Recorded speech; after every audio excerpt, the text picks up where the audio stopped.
How do you tell the difference between a man who genuinely loves you and a man who is simply benefiting from your fear of being alone? That is one of the hardest questions in relationships, not because the answer is complicated, but because when you are inside the situation, everything feels complicated. Your feelings are real. The connection feels real. The good moments are real. And yet something keeps nagging at you, something you cannot quite name, a sense that things are slightly off in a way you cannot fully prove. Today we are going to give you some concrete, practical ways to think about this, not to make you paranoid, but to give you a clearer lens when your emotions are making it hard to see. The first thing to understand is that genuine love and performed love can look identical in the early stages of a relationship. Both involve attention, affection, and interest. Both feel good to receive. The difference shows up over time, specifically in how a person behaves when a relationship stops being easy. A man who genuinely loves you will show up when things are difficult. Not just when everything is smooth and pleasant, but when there is conflict, when you are struggling, when you are not at your most agreeable. Genuine care does not disappear when you express a need he finds inconvenient. It does not evaporate when you push back on something he said or did. It does not require you to be constantly pleasant and low maintenance in order to receive it. Real love is not a reward for good behavior. It is a consistent presence that exists even when things are messy. A man who is primarily benefiting from your fear, on the other hand, will show up enthusiastically when things are going his way, and become distant, cold, or critical when you assert yourself or express a need that creates any inconvenience for him. His warmth is conditional in a way that real love is not. And because you are afraid of losing the relationship, you quickly learn what conditions produce the warmth and you organize yourself around meeting them. That reorganization is the trap closing. Here is a specific thing to pay attention to. How does he respond when you are not okay? Not when you are sad in a way that lets him be comforting and heroic, but when you're frustrated.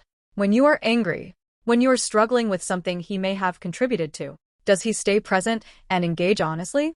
Or does he withdraw, deflect, or make the conversation about your tone rather than the actual concern you raised? A person who genuinely loves you can handle your imperfect emotions. They do not require you to package your feelings neatly before they will listen to them. Another thing worth noticing is how he talks about your future together, and whether words consistently match actions over time. It is fairly easy for someone to say the right things. I see a future with you. I want this to be serious. You are exactly what I have been looking for. Words like these feel significant because they are exactly what you have been hoping to hear.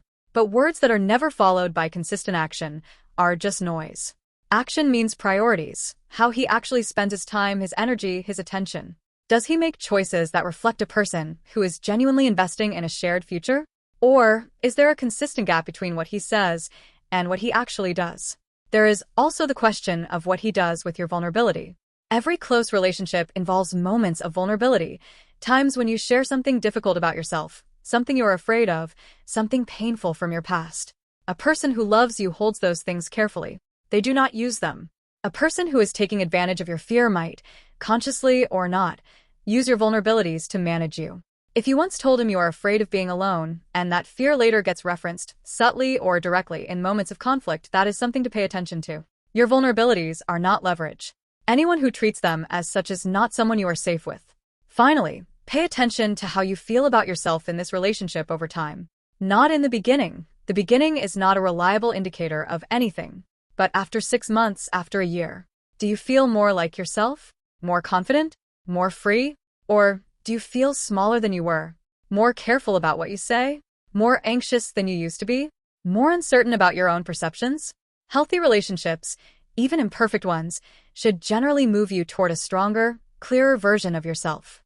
Relationships built on your fear tend to move in the opposite direction, because someone whose position depends on your insecurity has no incentive to help you outgrow it. None of this is a checklist that produces a definitive answer. People are complicated and relationships are complicated, and almost nothing is perfectly clean. But these are the right questions to be asking.